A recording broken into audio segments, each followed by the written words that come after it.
Bien, chicos, con todos ustedes, muy buenos días. Muy buen día con todos.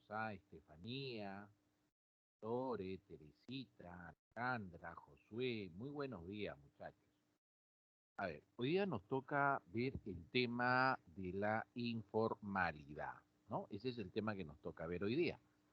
Pero recordemos rápidamente el tema que vimos la semana pasada, ¿no? Muy buen día, Milagros. El tema que hemos visto la semana pasada es cuentas nacionales, ¿no? ¿Qué cosas son las cuentas nacionales? Las cuentas nacionales viene a ser, ahí está, muy bien, muy buen día, Luis, Joel, Cielo, muy buen día. Las cuentas nacionales lo que va a ver es el registro, a ver, vamos a hacerlo por acá, es el registro de todas las actividades económicas que hay en el país, ¿no? O sea, dicho de una forma más simple, es el registro del valor monetario de la producción, ¿no? Y para poder registrar ese valor monetario de la producción, lo que tenemos que hacer es simplemente agarrar la producción y multiplicarla por su respectivo precio, ¿no? Entonces, por ejemplo, si usted me dice, ¿no? Que se ha producido 5 camisas y por ahí se hizo 3 pantalones, para poder sumar esto, pantalones, para poder sumar esto se tiene que multiplicar por su precio. Imagínate que cada camisa cueste 50 soles y que cada pantalón cueste 100 soles. Entonces acá tendrías 250 soles y 300 soles, lo cual sumaría 550 soles. Ah, ya, profesor. Entonces, ahora sí está claro, ¿no? Ahí está claro. ¿Qué se está registrando ahí? Se está registrando el valor monetario de la producción. ¿Y cuál es el agregado económico más importante? El agregado económico más importante viene a ser el Producto Bruto Interno, el famoso PBI.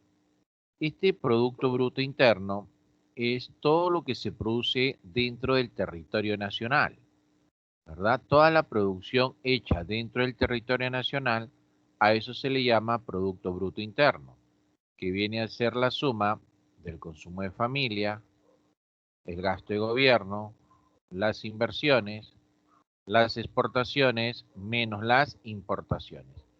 Esa es la fórmula del Producto Bruto Interno de acuerdo al método del gasto. Ah, ya, profesor. Muy bien, muy bien.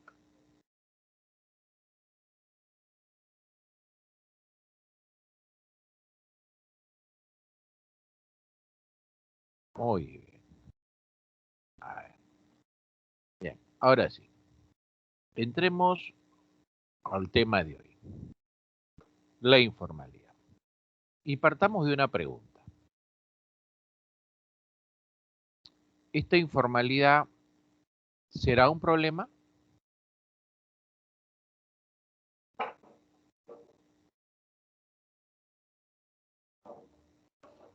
Y la respuesta es que no. La informalidad, la informalidad es una consecuencia. ¿Pero una consecuencia de qué? Una consecuencia de que nuestra economía no se ha desarrollado. ¿Ya? Entonces, las economías que no se han desarrollado tienen como consecuencia un sector informal bastante grande. ¿Ya? La informalidad en el Perú es muy grande. ¿Ya? Si vemos en el mundo, el país que tiene una tasa de informalidad más alta en el planeta es Ruanda. Ruanda posee un nivel de informalidad que alcanza el 94.6% de su PA activa. Mucho, ¿verdad? Y el país que tiene menos informalidad es Luxemburgo. Luxemburgo tiene un nivel de informalidad que alcanza el 1.2%. Qué bacán sería vivir en Luxemburgo entonces, ¿no? 1.2%, ¿no? Entonces tenemos el país en el planeta que tiene más informalidad y el que tiene menos informalidad. Profesor, ¿y podría eliminarse esta situación de la informalidad? Vemos que no, ¿verdad? Lo que se puede hacer es reducir, pero no eliminarlo, ¿no? Las potencias no han logrado eliminarlo, pero sí han logrado reducirlo. Ahora, si vemos acá en Latinoamérica, vemos a Uruguay. Uruguay tiene un porcentaje de informalidad que asciende al 25%. Y el otro extremo es Bolivia. Bolivia, profesor, sí. Y Bolivia tiene el 83% de informalidad. Ahí está, ¿no? Perú más o menos está por acá, está muy pegado a Bolivia. Perú tiene un 72% de informalidad. Y mire, acá está Nicaragua. ¿Cuánto tiene Nicaragua? 77%. Después de Nicaragua está Guatemala y Honduras. Ambos empatados en el 80%. Ya, pues, ¿de qué estamos hablando? ¿De qué estamos hablando? O sea, nosotros que pensamos pues que estamos recontra bien, a la hora de la hora pues estamos igual que ni casi igual, ¿no? Que Nicaragua, Guatemala, Honduras, Bolivia. Pucha, que Ecuador, Colombia, Chile, todos están arriba de nosotros. Son países que tienen menos informalidad que nosotros. Ah, su profe. La cosa está bien brava. Sí, así es.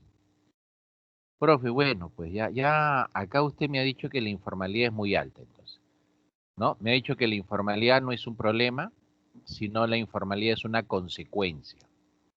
¿Estamos bien? Es una consecuencia. Gracias, Teresita. Pero hasta ahorita yo no sé qué es la informalidad, profesor. ¿Verdad? Bien, vamos a verlo por acá. A ver, bueno. eh, a ver, un ratito voy a dejar de compartir porque no le he puesto movimiento y necesito un espacio para poder hacer ¿ya? Esta pizarra. Ya, a ver, deme un segundo, nada más que un segundo.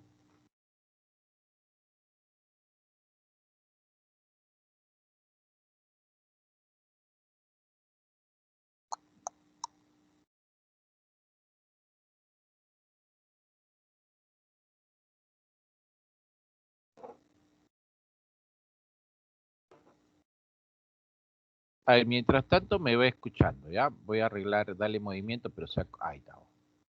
Poner por acá,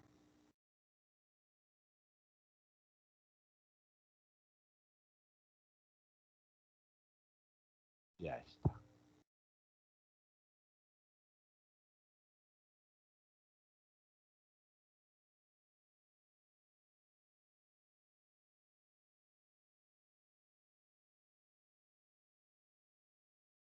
Bien, ahora sí.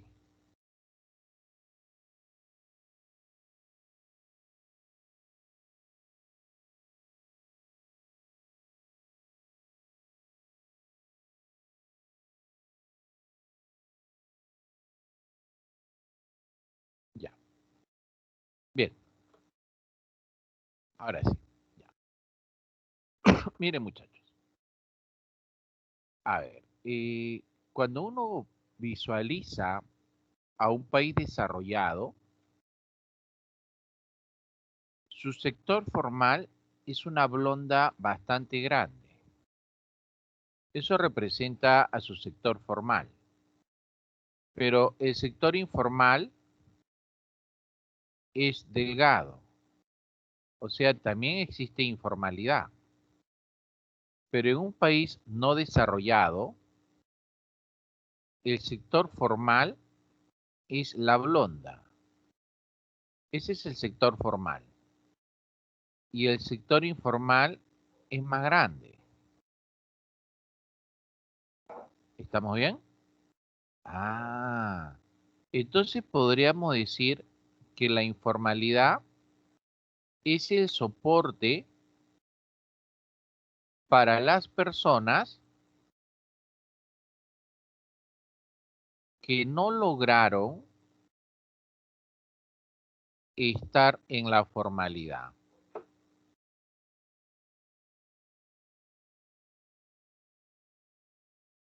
¿Se da cuenta? La informalidad es el soporte para las personas que no lograron estar en la informalidad. Ah, ya, profesor. Ni hablar, perfecto. Pero se pensaba en un inicio que lo formal y lo informal no se mezclaban. Y eso no es así. Si bien es cierto, son paralelos, pero hay una lámina que los une, una lámina porosa, la cual establece que entre lo formal y lo informal hay conexión. Por ejemplo, mira, usted ha visto a las personas que laboran recogiendo botellas de plástico. Entonces, estas personas que laboran recogiendo botellas de plástico, obviamente están en lo informal, ¿verdad? Pero ellos venden esas botellitas a empresas formales, ¿no? Empresas que se encargan de procesar esas botellas y hacer unas especies de edredones, ¿no? Entonces, mira, ve cómo el sector informal se conecta con el sector formal. Ah, sí, profesor, hay una conexión. Así es. Ah, profe, pero lo que me sorprende es que en los países desarrollados haya informalidad. Me sorprende, profesor, porque en los países desarrollados el Estado regula bastante el mercado, sí. Y como lo regula bastante, este sector informal se supercamufla para no ser detectado. O sea, profesor, es como si este sector informal comenzara a evolucionar. Sí, te das cuenta, y se camufla. Ah, ya. Bien. Bueno, entonces, profesor, resumiendo, hasta el momento lo que he logrado entender, uno, es que la informalidad es una consecuencia, ¿no? Una consecuencia de que la economía no se ha logrado desarrollar. Ese es uno, ¿verdad? Es más, mira, para poder ir en esa idea, CEPAL. CEPAL es la Comisión Económica de América Latina y el Caribe. Eso es CEPAL, la Comisión Económica de América Latina y el Caribe. ¿De acuerdo? Entonces, CEPAL, ¿qué dice? Si Latinoamérica crece en 4% su PBI de forma anual, eso va a hacer que se reduzca la informalidad a la mitad, pero en 50 años, ¿verdad? En 50 años, imagínate. Ay, ay, ay. Y por ahí escucho a Verónica Mendoza que va a crear su plan chamba para todos. Está mintiendo, está mintiendo. Profesor, ¿por qué está mintiendo? Mira, en el Perú, al 2018, 17 millones se encontraban en la P activa. Pero de estos 17 millones, 12 millones están en la informalidad. Ya, pues, entonces, ¿cómo haces tú para reducir esto? Tienes que formalizarlo, pues. Y tú dentro del país también, tu PBI tiene que crecer 4% para que tú reduzcas el desempleo, ¿no? Lo más cercano que he escuchado con relación al empleo es lo que ha hecho Hernando de Soto. Hernando de Soto ha dicho que va a crear 150.000 puestos de trabajo. No creo, pero me parece en todo caso lo más cercano.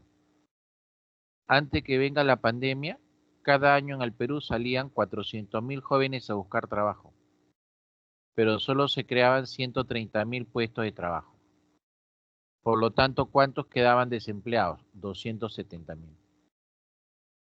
Y estos pasaban a la informalidad, pues. Entonces, en nuestras buenas épocas creábamos 130.000 puestos de trabajo. Hernando de Soto aspira a llegar a 150.000, un poquito más. Pero para que llegue a eso, nosotros tendríamos que retomar el crecimiento que teníamos y crecer un poco más. ¿De acuerdo? Entonces, por ejemplo, es optimista. Ya lo que dice Verónica Mendoza ya es ciencia ficción. ¿Ah? Algo real, yo creo que con 50.000 puestos de trabajo que creen el próximo año, estaríamos en buen camino. ¿Ah? En buen camino. Porque va a ser bien difícil. Mira ahí cuánto tiene que crecer la economía. 4% no es poco, ¿ah? 4% es bastante. Ahora, para Verónica Mendoza, pues nuestra economía tendría que crecer pues a un 12% más o menos. Pero 12% es como si yo te dijera, oye, ¿sabes qué? En el Perú se van a comenzar a hacer motores para cohetes que van a la luna. ¿Te das cuenta? Ciencia ficción por el momento, ¿no? Bien. Entonces, recordemos, la informalidad es una consecuencia de que la economía no se ha desarrollado. ¿Sí? La informalidad es el soporte, ¿no? El soporte de aquellas personas que no han logrado encontrar un puesto de trabajo formal. Ah, donde la gente que trabaja en el sector informal va a recibir una remuneración de subsistencia que le va a permitir mantenerse el día a día, ¿no? Obviamente no es la situación de todos, ¿ya? No es la situación de todos, pero hay un grupo también que está en la informalidad donde la compensación económica que ganan sí es importante, es bastante alta, y que solo se mantienen en la informalidad por una cuestión de comodidad, ¿ya? Por una cuestión de comodidad. Ah, ya, profesor. Perfecto, perfecto. Entonces, todos los que están en la informalidad tienen una compensación económica que solo le permite subsistir el día a día, no todos. La gran mayoría sí, pero no todos. Hay un grupo que sí económicamente tiene ingresos importantes. ¿Está bien? Ahora, ¿qué dice el INEI respecto a la informalidad en el Perú? En el Perú conceptualizamos que alguien se convierte en informal cuando la empresa no está registrada y los trabajadores no reciben los beneficios de ley. Vuelvo a repetir, se considera en el Perú informalidad cuando la empresa no está registrada y los trabajadores no reciben los beneficios de ley, ¿no? O sea, no van a recibir pues sus gratificaciones, liquidaciones, descansos médicos, etc., ¿no? Entonces, ahí lo tenemos. ¿Hasta ahí está claro entonces o no? A ver, lo voy a repetir. Vamos a repetir todos juntos, ¿ya? A ver, habíamos dicho que la informalidad es una consecuencia. ¿Consecuencia de qué? De que la economía no está desarrollada. ¿Sí? Habíamos dicho también que la informalidad es el soporte de aquellas personas que no han logrado ubicarse en el sector formal. ¿Sí? Según el INEI, hablamos de informalidad cuando eh, las empresas que participan no están registradas y los trabajadores no tienen los beneficios legales correspondientes. ¿Ya? De esa manera hablamos de informalidad, ¿no? Y ahí aparece, ¿no? Mira, ve, dice ahí claramente, ¿no? Comprende la producción de bienes y de servicios que no son reconocidas, porque obviamente no están registradas y protegidas por el Estado. Se supone que el Estado te protege, ¿verdad? Se supone. Además, las personas que laboran en ellas no tienen protección con respecto a su derecho laboral, de beneficios sociales, ¿no? etc. A eso se llama informalidad. Ahora, vamos a ponerte una pregunta que se dio en un examen de admisión de San Marcos. Ya, te voy a dar unos segundos para que usted la pueda leer y poder dar la respuesta. ¿Ya? A ver, ahí está. Esta pregunta viene en San Marcos, ¿no? En el 2022 me parece que fue. ¿Sí? A ver. No, 2021, miento, 2021.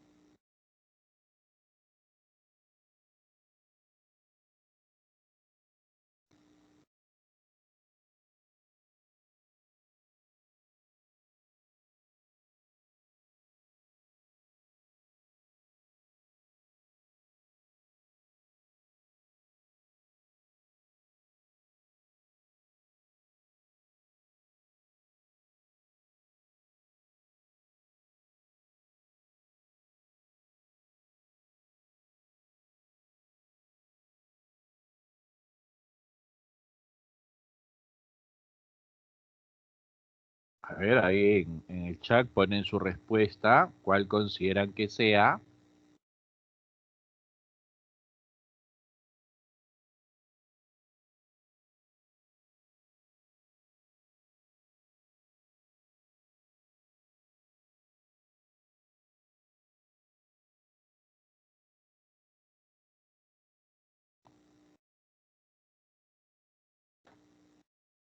Muy bien.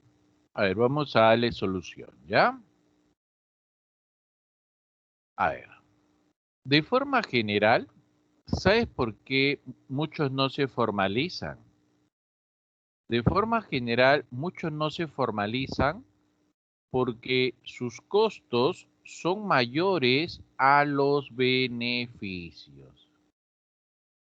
Entonces, si el costo es mayor al beneficio, entonces se opta por no formalizarse. ¿De acuerdo? Ahí está, ¿no? A ver, profesor, a ver, pero ¿cuáles serían los beneficios? ¿Cuáles serían los beneficios de formalizarse? Bueno, en este caso, los beneficios por la formalización vendrían a ser la protección judicial y policial. ¿Así, profesor? La protección judicial y policial, profesor. Pero, profesor, si en realidad, profe, la violencia pues que ocurre en el país es muy grande. Los delincuentes me suelen visitar más que lo que me visita la policía, profe. Y cuando los denuncio, el Poder Judicial los deja libres. Entonces, ¿de qué protección policial y judicial me está hablando? Bueno, te daría toda la razón, ¿no? Pero la teoría indica eso, bueno. ¿Por qué debo formalizar? Porque el Estado me va a proteger, me va a dar beneficio en la protección policial y judicial. Oye, se da cuenta que, pucha, que es para renegar, ¿no? Porque se supone que te formalizas y pagas tus tributos, ¿no? Y por eso, porque estás pagando tus tributos, el Estado te debe otorgar el beneficio de la protección de la policía y la protección judicial, pero prácticamente no te la da. El otro beneficio es el acceso al crédito. ¿Ya? El acceso al crédito también es un beneficio que te da la formalización. Ah, ya, profesor. Muy bien, muy bien. A ver, se me ha logrado la tableta, o se ha chorado. Vamos a ver.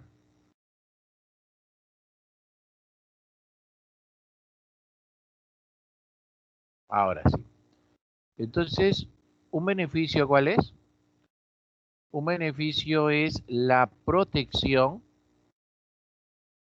tanto policial como judicial. El otro beneficio es el acceso al crédito. Profe, que también son graciosos, ¿no? Porque, caramba, ¿cómo me va a dar acceso al crédito si la tasa de interés que cobran los bancos es recontra alta? Así es. Ahora, con respecto a los costos, mira, ve, eh, hay un régimen normativo opresivo. En ese régimen normativo opresivo te exige pagar altos tributos, o sea, altas obligaciones fiscales, y también los famosos sobrecostos laborales, ¿no? Otra barrera, otro impedimento para formalizarte es el costo de inscripción. Es el costo de inscripción. Otra barrera es la supervisión muy débil y básicamente en provincia, ¿no? Ah. Otra barrera son la falta de capacitaciones que hace el Estado. Entonces, míralo bien, tómale tú que tienes una memoria fotográfica, mira los beneficios y mira los costos.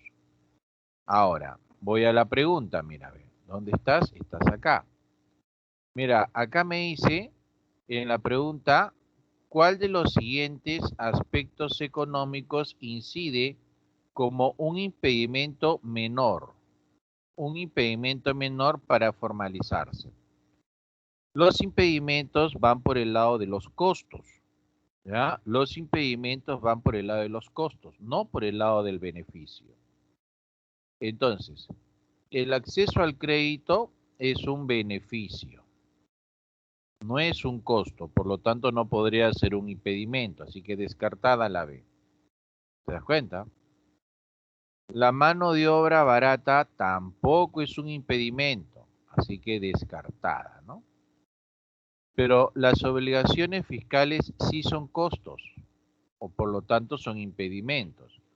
El uso de bienes de capital también son costos. Tienes dos costos, ¿no? Entonces, profe, ¿qué marco?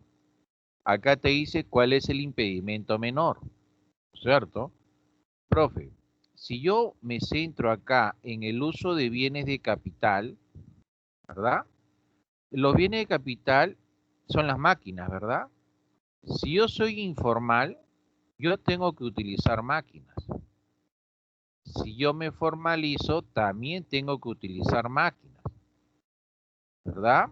Eso no pasa con las obligaciones fiscales, ¿no? Si yo me quedo en lo informal, no pago, pero si me formalizo, sí pago. Ah, en cambio, esto acá lo tengo que pagar independientemente si sea informal o formal. Así que el impedimento menor sería el uso de los bienes de capital. Eso sería el impedimento menor. ¿Qué le pareció? Bonita la pregunta, ¿verdad? Sí, muy bonita. Y en este examen de admisión, pues, cuando dieron esta pregunta, hubo bastantes errores, ¿ah? Muchos chicos se equivocaron, ¿ah?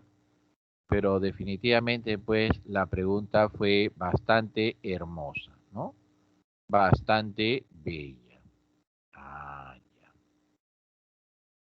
Ahora, acá son estadísticas, ¿no? Mire ve usted la tasa estadística de las informalidades, ¿no? O sea, África definitivamente es el continente donde hay una mayor tasa de informalidad, ¿verdad? Específicamente, pues, ahí encontramos a Ruanda con un 94.6% de informalidad. 94.6% de informalidad. Imagínate. Ahora, profesor, está bien, ¿no? Pero en el caso peruano, vamos a poner acá, en el caso peruano, la informalidad asciende al 72%. Y con esta pandemia debe haber aumentado, ¿ah? Debe haber aumentado. Ahora, ¿dónde en el Perú hay mayor informalidad? En el Perú hay mayor informalidad aquí, en Huancavelica. En Huancavelica la tasa de informalidad es del 91.5%. Imagínense, informalidad 91.5%, qué bravo, ¿no? Y en los sectores, ¿en qué rubro hay mayor informalidad? Agropecuario. ¿Cuánto es la informalidad ahí? 96.5%. Agropecuario en todo el Perú, ¿no? 96.5%. De ahí es pesca. Pesca también tiene mucha informalidad, 86.3%. Transporte. Transporte tiene un nivel de informalidad de 80.9%. Ah. Entonces, ¿se acuerda? Agropecuario, pues aquí está la uva, los espárragos, arándanos, paltita, ¿no? Lo que siembran, pues, ¿no? Entonces, usted recuerda hace unos meses atrás que hubo todo un problemón en este rubro de agropecuario, ¿no es cierto? Que decía la jornada laboral pues tiene que incrementarse, ¿no? ¿Te das cuenta? ¿Te acuerdan ese reclamón que hubo? Entonces, si ahí están reclamando un aumento del precio de la jornada laboral, pregunto, ¿en dónde estaban reclamando? ¿En este grupo que es informal? ¿Tú crees que al informal agropecuario le afecta esto? Si es informal, el informal no respeta esto. O sea, solamente el grupo que estaba reclamando, ¿a cuánto asciende? Al 3.5% de todos los que laboran en el sector agropecuario. O sea, un porcentaje pequeño. Por eso cuando escuchaba este reclamo de los agropecuarios me pareció sumamente extraño. Ahora, hace poco, ¿no han paralizado los transportistas de carga pesada, no bloquearon la carretera central y diferentes zonas en el Perú? ¿Cuántos son formales? 19.1%. O sea, un grupo reducido prácticamente te paralizó el país. Y el otro, el 80.9% que son informales. Definitivamente al ver esto, acá está pasando algo extraño, ¿eh? Acá está pasando algo, pero muy, muy extraño, porque son porcentajes muy bajos que te pueden paralizar un país. Entonces, acá tiene que ver algo que está detrás, muchachos. Acá hay algo que está detrás. No es posible que eso haya pasado, ¿no? Ah, porque los que han reclamado solamente es el sector formal, no el informal. Por ejemplo, si estos señores son informales, ¿cómo le van a hacer para devolver el dinero de este, de, del combustible? Si son informales, no están registrados. ¿Se da cuenta? Solamente se le podría devolver al sector que es formal. Ah. Tómenle una captura de pantalla a eso, muchachos, que es importante esa data. ¿Ya? Ya sabes, el rubro más informal es agropecuario. La provincia donde hay mayor informalidad es Huancavelica, ¿no? La informalidad total en el Perú, 72%. ¿Ya?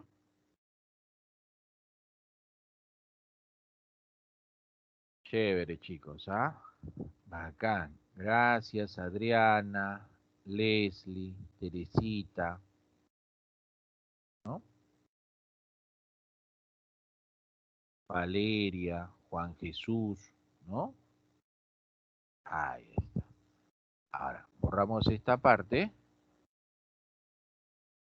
Ahora, este señor, Stockman, él habla sobre la informalidad. Y la informalidad se relaciona con la baja productividad, ¿no?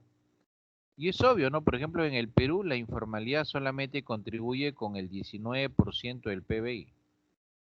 Pero cuando habla de generación de empleo, estás hablando que genera un empleo del 72%, ¿verdad? Porque esa es la informalidad en el Perú. Ah. Entonces, profesor, genera bastante empleo, pero poca productividad.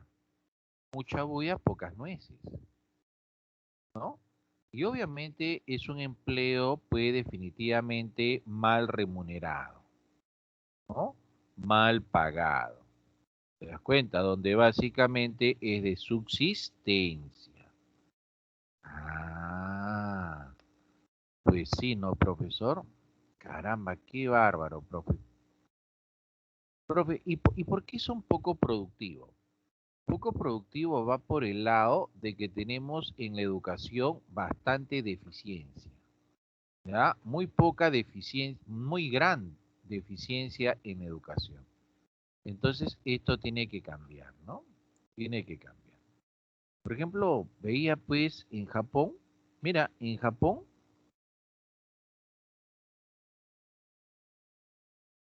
claro, José, tú te diste cuenta, muy bien, ¿no? O sea, se hace tanto el debate de elevar el salario mínimo legal, pero el nivel de incidencia es bajo, pues. Si la mayoría en el Perú son informales, ¿acaso el informal le va a subir el salario porque el Estado dice si es informal? ¿Te das cuenta? Entonces, a veces la gente se enmarca en discusiones que en realidad no tiene sentido, ¿no? ¿Ya?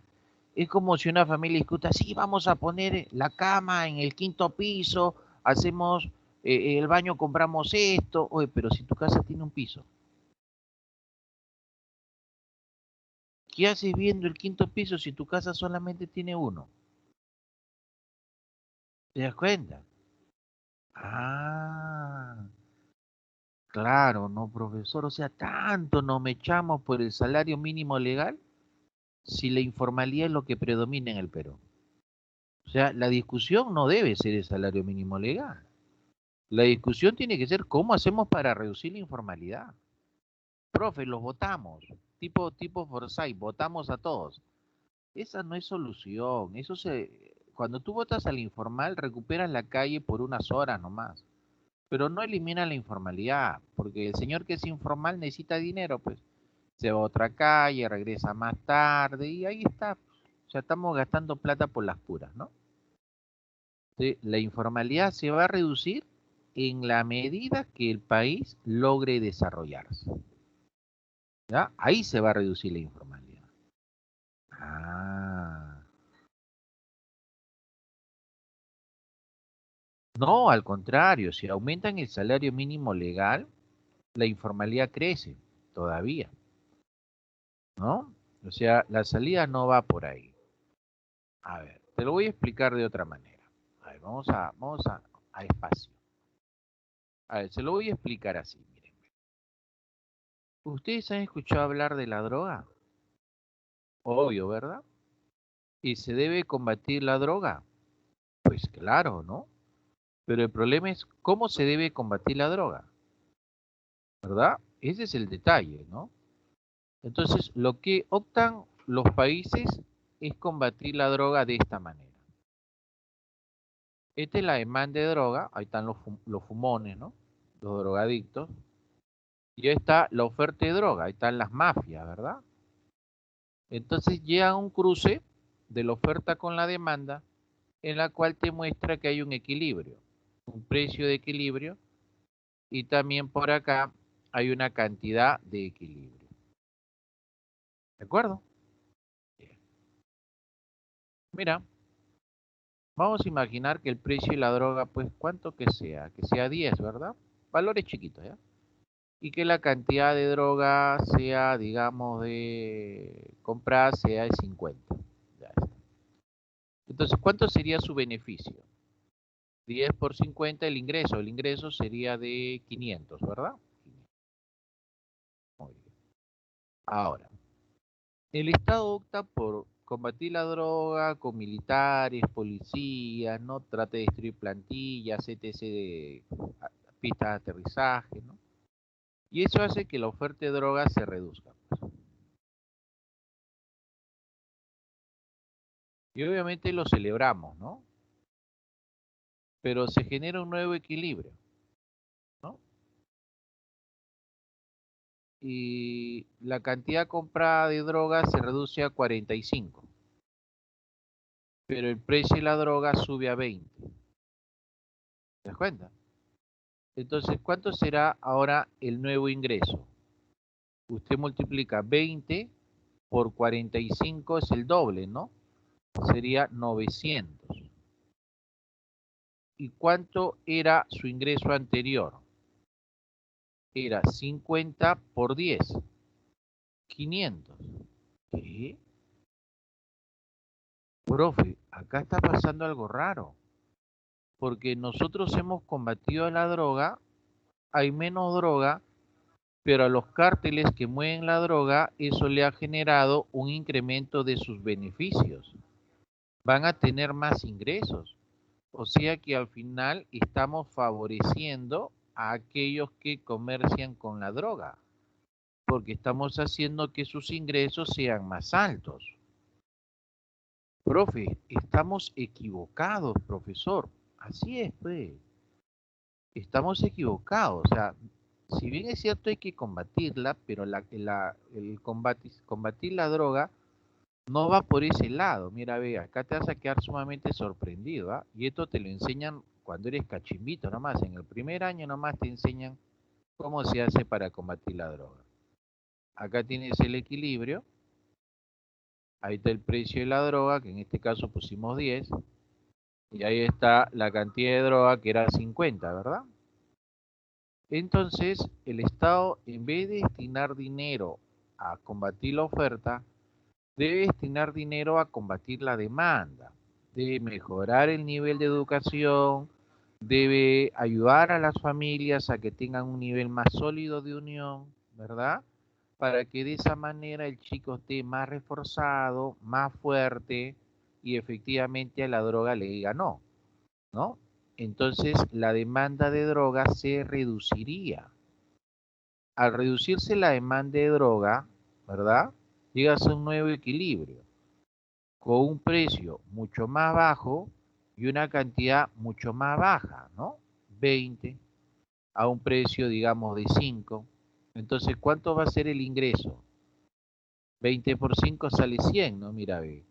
Ingreso de 100.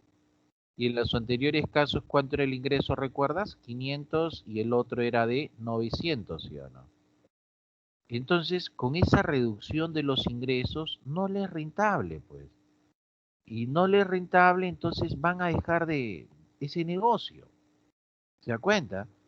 O sea que el mercado es fabuloso, muchachos. O sea, si le tomamos lectura al mercado, no cometemos errores. Obviamente esto no va a ser de la noche a la mañana, pues es un proceso. Ah. No, yo no estoy hablando de legalizar la droga, yo estoy hablando de educar mejor a la población. ¿Te das cuenta? Refortalecer a los estudiantes. De eso estoy hablando. Ah, de eso está hablando. Muy bien, profesor. Perfecto. Entonces borramos esta parte, ¿no? Y acá, sigamos, ¿no? Entonces decíamos pues que es poco productivo, ¿no? Entonces, y un factor importante que contribuye a eso es la educación, ¿no? Por ejemplo, en Japón, los profesores pues tienen un nivel muy alto, ¿ah? Y a los chiquitines, por ejemplo, el Estado le da comida, alimentos, ¿no? Y el mismo profesor arma representantes que se encargan ellos mismos de servir la comida al resto. Se van turnando. O sea, no es que uno siempre sirve la comida, no se van turnando. Al final termina todo el año y los jóvenes todos en algún momento han repartido comida, ¿no? Lo cual pues constituye una fuente de unión de todos, ¿no? De trabajo en equipo, cosa que en el Perú no se hace, ¿no? Y mientras van sirviendo los alimentos, el docente comienza a decir el valor nutritivo de los alimentos, cómo debe combinarlos, para de esa manera fortalecer y cuidar la salud. Entonces el japonés cuando ya llega a mayor no se enferma tanto porque desde chico le enseñaron a nutrirse bien. En el Perú eso no pasa, ¿verdad? ¿Te das cuenta? La educación está fallando. En educación física, por ejemplo, no sé si se seguirá haciendo así, pero en mi época, simplemente el profesor ya va a jugar fútbol, ya seleccionaba a los dos que juegan mejor fútbol, ya escojan su gente. Y al final, pues los que juegan menos pelota se quedaban al último, ¿no? Nadie los escogía. Los marginaba, ¿verdad? Entonces, ¿cómo se sentirían estos jóvenes? Mal. Cuando en realidad, pues ojalá que sea así, ¿no? Y de hecho que algunos lo harán, ¿no? Que en una fecha selecciona dos y en la otra semana cambia a otros dos y al final a lo largo del año a todos le dieron la oportunidad de poder escoger. Entonces de esa manera a todos le dieron la oportunidad de ser líderes. ¿Se da cuenta? Entonces son varias cositas que nuestra educación tiene que ir cambiando, ¿no? Yo le he mencionado solamente un poquito, ¿no? También tienen que enseñarte a estudiar, pues si no te enseñan a estudiar, entonces ¿cómo vas a levantar tu nivel, no? ¿Se da cuenta?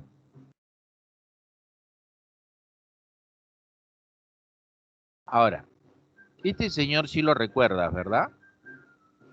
Este señor es Hernando E. Soto, que incluso está candidateando a la presidencia del Perú. Hernando E. Soto sostenía, ¿no?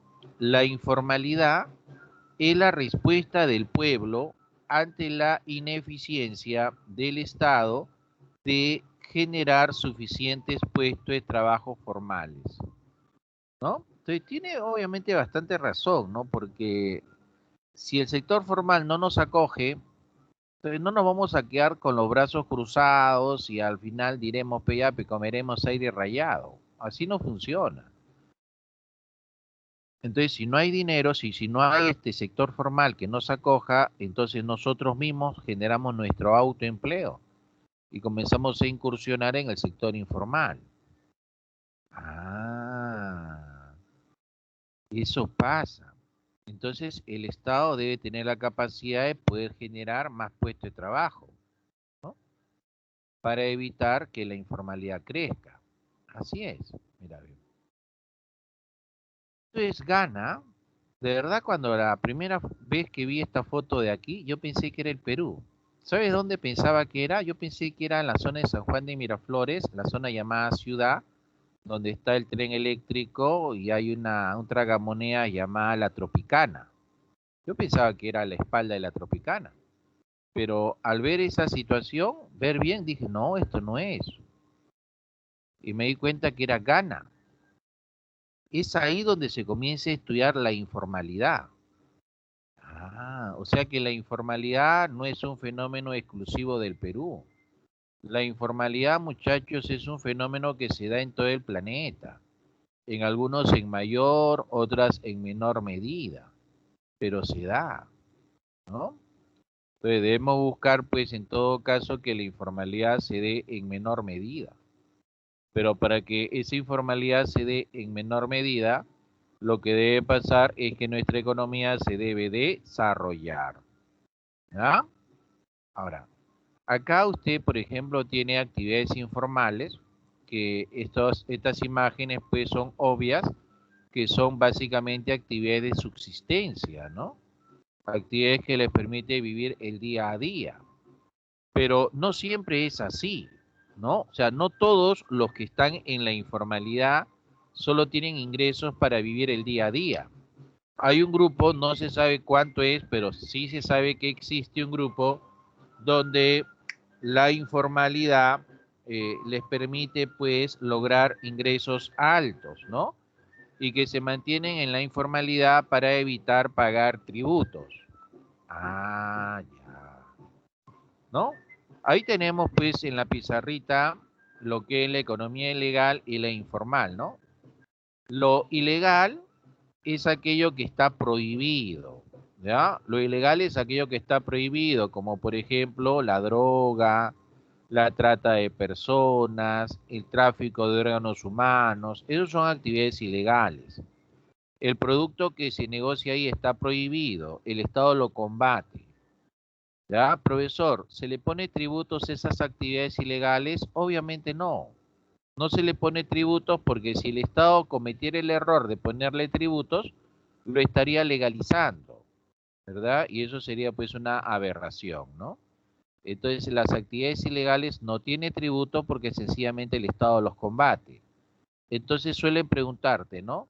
En las actividades ilegales se evade tributos. Es una pregunta que se ha hecho clásicamente, ¿no? ¿El mercado ilegal evade tributos? Y la respuesta es no. Profesor, ¿por qué lo ilegal no evade tributos? Porque sencillamente no tiene tributos, pues. O sea, no se puede evadir algo que no existe, ¿ya? No se puede evadir algo que no existe. Ah, ya, profesor. No podemos evadir algo que no existe. Ah, ya, profesor. Muy bien, Teresita. En cambio, el informal, ese sí evade, pues, ¿no? ¿Y por qué razón evade? Porque no declara los ingresos, ¿ya? Ahora, acá hay algunas causas adicionales de por qué hay informalidad, ¿no? Una causa económica, ¿no? Es la falta de desarrollo productivo, ¿no? Eso es algo bastante cierto, ¿no? Eh, los países desarrollados han ido avanzando como debe ser, ¿no? Sector primario, que es el sector extractivo, por ejemplo, la agricultura, de ahí dan el salto al sector secundario, que son las industrias. Para hacer industrias usted tiene que hacer un desembolso muy fuerte de dinero. Necesita gente profesional, gente técnica que labore acá. Y de ahí dieron el salto al terciario. En el caso de Perú y de todo país no desarrollado, del sector primario básicamente hemos dado el salto al sector terciario. O sea, no hemos desarrollado mucho el sector secundario. Hay sector secundario, sí, pero es poco, ¿verdad? Y es ese sector secundario el que te permite poder crecer. Así que tenemos que regresar al sector secundario. Pero para eso, ¿qué necesitamos? Necesitamos bastante dinero y necesitamos gente preparada. Entonces deben meterse a estudiar, el Estado debe hacer una revolución educativa para que nuestra gente estudie, tanto en el ámbito profesional como en el ámbito técnico. Ah, entonces esas causas de falta de desarrollo hace que no se generen muchos puestos de trabajo, pues. Ah, ya. Ahora, ¿cuáles son las consecuencias de la informalidad? Todas las consecuencias de la informalidad son malas, ¿no? ¿Ah? Son muy malas, mira. Le voy a dar unos segundos para que la lea.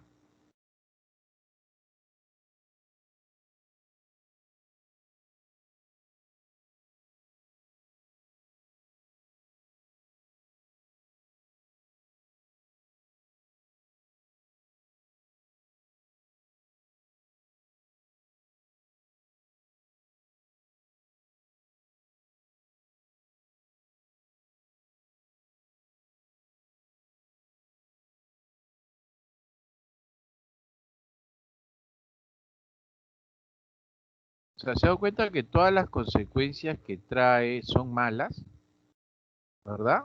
Por eso que la informalidad debe reducirse, pero no se va a reducir votándolos a los informales, ¿no? Se va a reducir cuando la economía peruana comience a crecer. Conforme la economía peruana más crezca, esta informalidad se va a reducir. Ese es el camino, ¿no?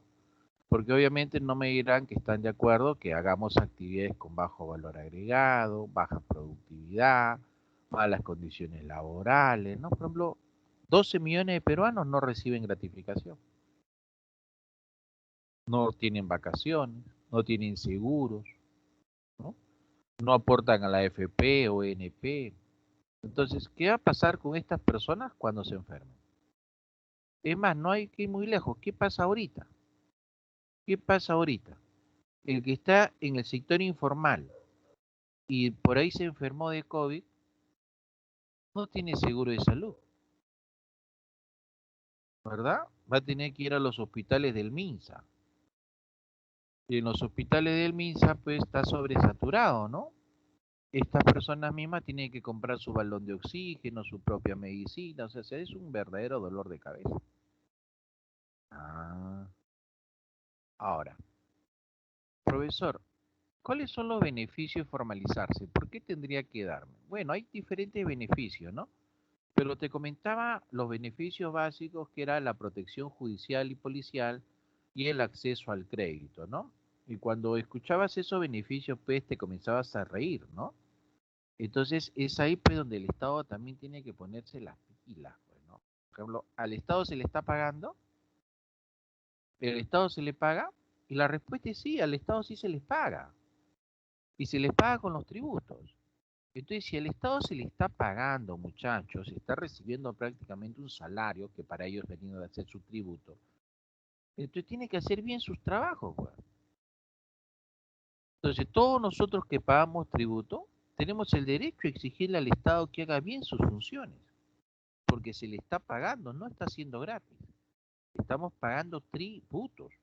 Así que ese sistema educativo tiene que funcionar. La policía, el sector salud, todo tiene que funcionar, pero no funciona. Ah. Ahora, obviamente también, pues, al formalizarte, como ya está tu empresa registrada, ¿no? Te permite poder participar en licitaciones, puedes hacer contratos con el Estado, puedes incluso expandirte al mercado internacional. Ah. Ahora, entramos a la figura del emprendedor. ¿Qué es el emprendedor? ¿Quién es el emprendedor? El emprendedor es el diferente, pues. El emprendedor es aquel que hace cosas diferentes. O sea, profe, si me pongo a vender salchipapa o pollo broster en la esquina de mi barrio, ¿seré un emprendedor? La respuesta es no. No vas a ser un emprendedor porque no estás haciendo algo nuevo. Emprendedor es cuando haces algo nuevo, ¿no? Basta que tenga una pequeña diferencia y es una novedad, ¿no? Por ejemplo, si usted se lanza a vender pollo broster, en vez de papa frita, lo vende con papa amarilla sancochada. ¿Ya? Ahí sería usted un emprendedor. Profe, pero si el pollo broster existe, sí, pero usted lo vende con papa sancochada. Esto ya es una innovación. O sea, basta que le haga una pequeña diferencia y ya es una innovación. Ah. Y se la juegan, ¿no? Porque, caramba, la gente aceptará eso, ¿no? Su pollo a la broster con papa sancochada, de repente sí lo acepta, ¿no? A mí me da curiosidad. Yo sí compraría, ¿no? Para no comer tanta grasa, ¿no? Ya grasa con el pollo broster, pero al costado la papa sancochada, María, o una guairo, ¿no? Sería bacán, ¿no? Ah, ya. Entonces, esta persona, ahí sí sería un emprendedor. ¿Ya? No se olvide ese detalle, tiene que hacer una cosa nueva, ¿ya? Claro, es como tener un sello personal, ¿no? Ah, pero si quiere ser de verdad competitivo en el mundo, estudie, estudie bastante, ¿no? Porque hoy en día en el mundo la competencia es bastante en tecnología. Entonces tiene que desarrollar tecnología, si no, no va a pasar mucho, ¿ya? No va a pasar mucho, ¿ya? Vamos a seguir pensando, pues, hacer yuquita. Bueno, ya yo hacer yuquita, pues, pero en forma, no sé, pues, de animalito, ya yuquita frita en forma de animalito. Sí, sería emprendedor, ¿no? Pero la competencia es tecnológica, tecnológica, ¿ya? Así que es por eso que tiene que estudiar bastante, mucho, ¿ya?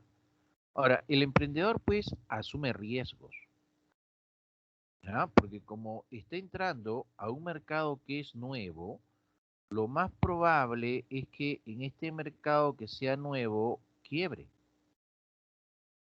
colapse. Así, profesor, sí. Lo más probable es que colapse. Ah, ya, profesor, ni hablar. resbalar, pues, ¿no? Va a colapsar, ¿no? Y va a perder plata, pues. Entonces, la persona que sea emprendedora tiene que entender que está asumiendo riesgos, ¿no? Que puede perder. Pero si pierde, tiene que levantarse nuevamente, ¿no? Porque a veces uno comienza a ser como emprendedor, a la primera quebró y ya no quiere entrar más. No, tiene que seguir, ¿no? Hay gente que le vacila y hace un emprendimiento, termina ese emprendimiento, ya aprendió el negocio y lo vende. Y comienza con un segundo emprendimiento. Prende, lo vende y comienza con un tercero. O sea, son personas que solo son emprendedores, ¿verdad? Y es bonito, ¿no? Emprendedor no es igual a decir empresario, ¿no? Porque ya cuando eres empresario, ya tienes ahí una continuidad, ¿no? En cambio, el emprendedor es solamente el inicio, ¿no? O sea, tú eres un emprendimiento y no puedes ser emprendedor pues, toda la vida, o sea, con ese mismo negocio, no toda la vida, ¿no? El emprendimiento, pues, en promedio es casi 3 meses nomás. Prende o se muere el negocio, ¿no? Entonces, si prende, ya está. Pues, ya está. Ya no eres emprendedor porque ya emprendiste. Ahora estás continuando el camino y eres empresario. Entonces, hay gente que no le gusta estar ahí, ¿no? Porque es monótono, ¿no? Se hace lo mismo una y otra vez, una y otra vez, una y otra vez. No, dice, no, no me gusta eso. Yo no estoy diciendo que sea feo, ¿no? Pero no le gusta, ¿no? Entonces, a mí me gusta solamente el inicio. Es como cuando entras con tu botecito al mar y tú ves olas, ¿verdad? Entonces ahí está el botecito que lucha contra las olas y llega un momento en el cual ya no hay más olas, pues. Ya tranquilidad, ¿no? Entonces la persona dice, no, a mí no me gusta esta parte, a mí me gusta solamente esa parte de entrada, ¿no? Entro, el negocio prendió y lo vendo. Ahí está. Entonces se dedican a uno, termina, hacen otro, termina, hacen otro y así están, ¿no? Y hay otros que lo hacen en línea, o sea, de forma simultánea están haciendo varios emprendimientos. O sea, ya son tipos pues, recontra ocupados, ¿no? De forma simultánea hacen varios. Ah. Y para eso, obviamente, pues usted tiene que comenzar a conocer el mercado. Ah.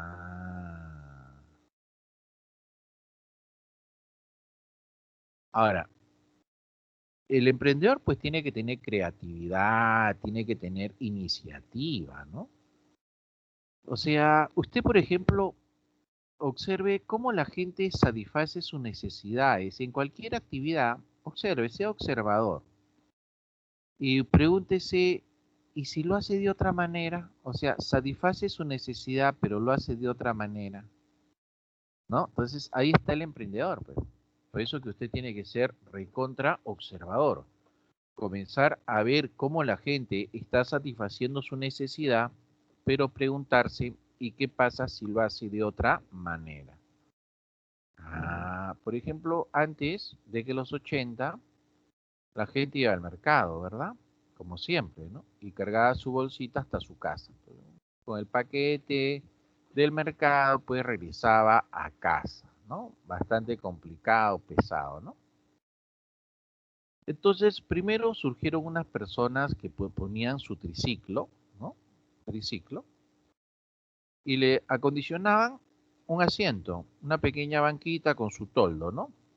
La gente subía esos triciclos, pedaleaban y te llevaban hasta tu casa. Bacán, ¿no? Y de ahí, pues, ¿quién habrá sido que puso una moto que le acondicionó un carruaje y salieron las famosas mototaxis, ¿no? Que hasta ahorita perduran, ¿no? Que usted conoce las mototaxis, ¿no? Entonces, ahorita usted diría, ¿no? Oiga, pero si yo hubiese estado en esa época, también hubiese puesto una mototaxi, pues. Claro, ¿no? Ahorita diría eso. Pero en ese momento, donde toda la gente era común caminar, caminar y caminar, en ese momento diría, no, oye, si pongo este carrito para llevar a la gente a su casa, la gente subiría Y dirían, no, pues si la gente está acostumbrada a caminar, la gente va a seguir caminando por las puras, nadie va a subir contigo. ¿Se da cuenta? Entonces, el pata que se atrevió a hacer eso le tincó, ¿verdad? Le fue muy bien. Ah, y así son todos los emprendimientos, pues. ¿No es que es algo nuevo? El emprendedor, pues, es alguien que descubre un nuevo mercado. Y para descubrir nuevos mercados, pues, usted tiene que caminar, tiene que conversar, tiene que observar, ¿no? Tiene que perderle miedo al fracaso, ¿no? Ah, ¿no? Tiene que ser una persona que busque oportunidades, una persona que no tenga temor a arriesgarse. ¿Ah? Así, profe, debo buscar oportunidades, por supuesto. Usted debe crear sus oportunidades y para eso usted tiene que ser una persona que se acostumbre a planificar, ¿no? Usted tiene que planificar, ¿de acuerdo? En esa planificación usted tiene que estar poniendo pues todo lo que usted cree que puede pasar. Así, profesor, tengo que poner todo lo que yo creo que va a pasar. Sí, ¿no? Entra un proceso de planificación, ¿no? Para eso obviamente hay técnicas, ¿no? Hay técnicas. Ahí vamos a revisar pues un árbol de problemas para que usted pueda darse cuenta, ¿no? Ahora, también tiene que tener en cuenta que hay responsabilidades, ¿no? Usted tiene que hacer la responsabilidad de lo que va a pasar. Claro, ¿no? La mentalidad de un tiburón. Aliaga tiene que ser, ¿no? Aliaga es empresario, es negociador hasta el mango, es bravo, ¿no? Como empresario sí le va muy bien. Como presidente no creo que sea bueno, ¿no? Ahora, hay emprendedores por necesidad y emprendedores por oportunidad. ¿Cuál es la diferencia? Un emprendedor por necesidad es aquel que hace un emprendimiento, pero porque necesita plata o el dinero que tiene no le alcanza. En cambio, un emprendedor por oportunidad es aquel que ha detectado una necesidad insatisfecha. ¿Ya? Ha detectado una necesidad insatisfecha. Ah, y crea un producto, pues, ¿no? Y al crear ese producto, pues, lo más probable es que le vaya bien, ¿no? Porque detectó una necesidad insatisfecha. ¿De acuerdo? Ahora, mira, este cuadrito es importantísimo. Le voy a dar unos 30 segundos para que usted lo pueda observar. ¿Ya?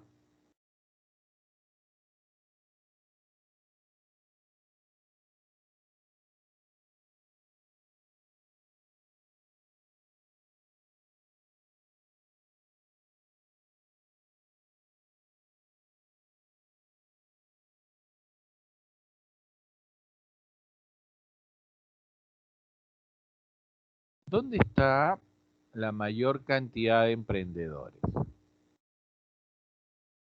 Y según se ve ahí, la mayor cantidad de emprendedores está en ese grupo de los que han logrado terminar la secundaria, ¿verdad? Ahí está el mayor grupo de emprendedores, tanto por necesidad como por oportunidad, ¿no es cierto? Tanto por necesidad como por oportunidad. Ah, sí, ¿no? Claro, ahí está. Bien, estas vamos a pasarla rápida por el factor de la hora, ¿no? Quiero llegar al árbol de problemas. Ya, en el plan de negocio. Mira, ¿qué tiene que hacer usted en ese plan de negocio? Mira, usted primero tiene que entrar en una planificación. Para que usted pueda planificar, usted tiene que conocer, ¿no es cierto? Por ejemplo, a ver, le pongo un caso, ¿no? Eh, de la academia, donde dice, ya, vamos a tener reunión de plan A, Entonces usted tiene que cerciorarse que qué va a decir en esa reunión de plana, de qué va a tratar, ¿no? Ya, me han encargado que sea materiales. Ya, entonces voy a hablar de las preguntas. Entonces digo, las preguntas, ¿cuántas preguntas debemos elaborar? ¿No? Las características de la pregunta, ¿no? Esa pregunta sobre qué va a tratar, ¿no? Por ejemplo, en un tema tiene varios ítems, ¿no? Entonces tenemos que tomar como referencia cuando ha venido exámenes de admisión sobre qué tema exactamente o qué punto del tema están viniendo. Entonces, de repente, cuando vemos sobre el tema teoría de la demanda, la mayor cantidad de preguntas que han venido es sobre la ley de la demanda. Entonces, cuando se haga la formulación del material, ¿no? Cuando se haga la formulación del material, ¿no? La mayor cantidad de preguntas deberían estar haciendo referencia a esta famosa ley de la demanda. ¿Se da cuenta? Ah, y eso usted lo ha tenido que ver, no lo ha tenido que planificar con anticipación. Ahora, también tendría que discutir, ya, el tamaño de las claves, ¿no? Deben estar parecidas, ¿no? No debe haber una clave más grande que la otra, ¿no? Ahora, ¿cuántos distractores debe haber? No, o sea, yo pongo una respuesta que me quedan 3 distractores.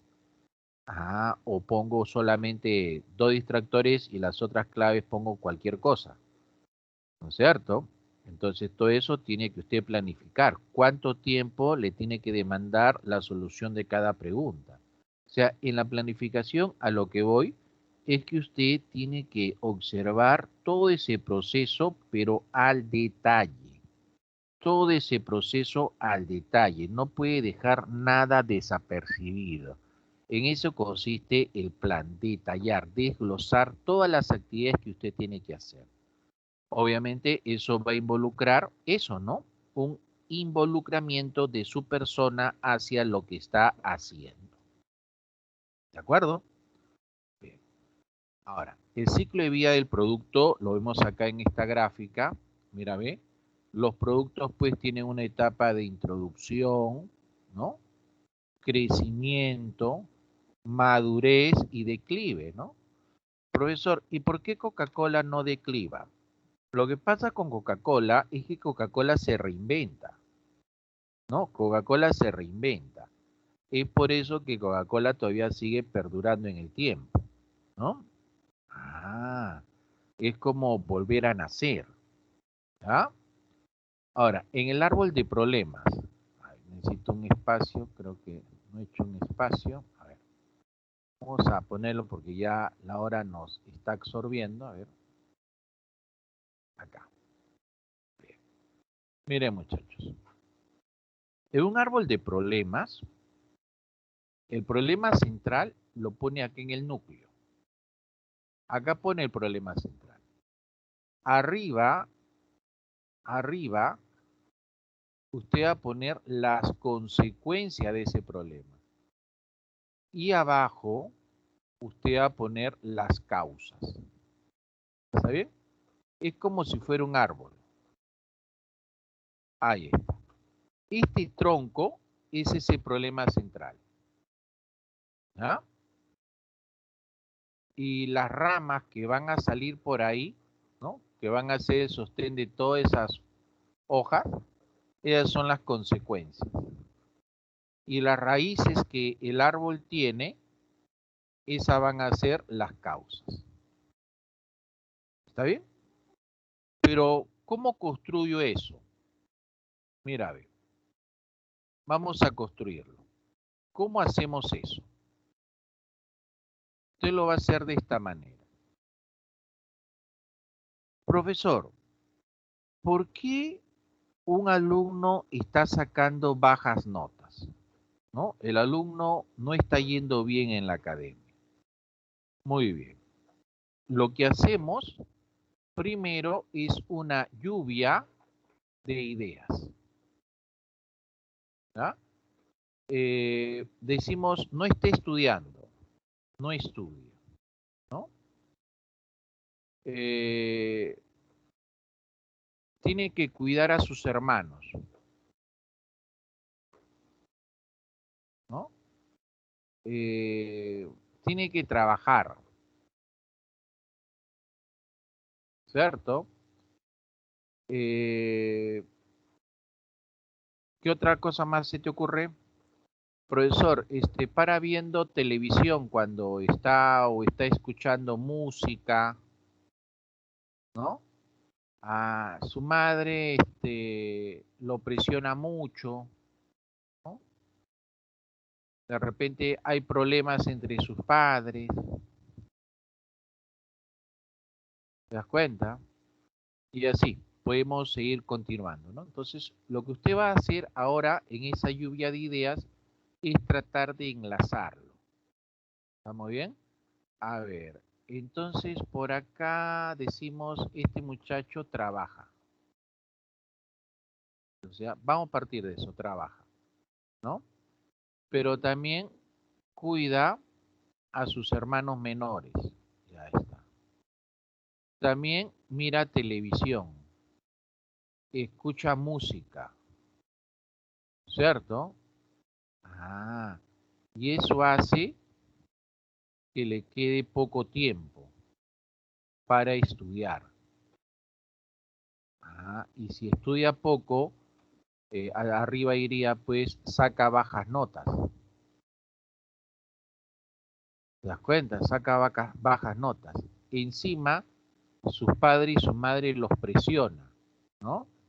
Entonces, por acá seguiríamos poniendo, ¿no? Entonces, de esa manera, nosotros vamos enganchándonos y seguimos revisando, lo revisamos por lo menos una vez más para poder detectar, ¿no? Para poder detectar dónde está el verdadero problema, ¿no? Y de esa manera encontramos las causas y las consecuencias, ¿no? De esa manera se va procediendo a sacar el árbol de problemas. Ah, ya, profesor. Muy bien. ¿Sí? Entonces, el DOTA, ¿no? O sea, la tarea es que ustedes en su casa vean cualquier situación, ¿no? Ya, vamos con las elecciones presidenciales, ¿no? Y ustedes comiencen a plantearse ideas de por qué hay malos candidatos, ¿no? ¿No? Y de repente el problema no es que haya malos candidatos, sino de repente el problema es otro, ¿no es cierto? El problema es otro, ¿no? Entonces, así va a funcionar esto, ¿ya? Bien, muchachos. Ahora, ahí nos vamos a quedar y ya ustedes, pues, podrán entrar a su examen. ¿De acuerdo, muchachos? Éxitos a todos con su examen, muchachos. Vamos a dejar de compartir. A ver, por acá. Vamos a dejar de grabar. Vamos a dejar de grabar.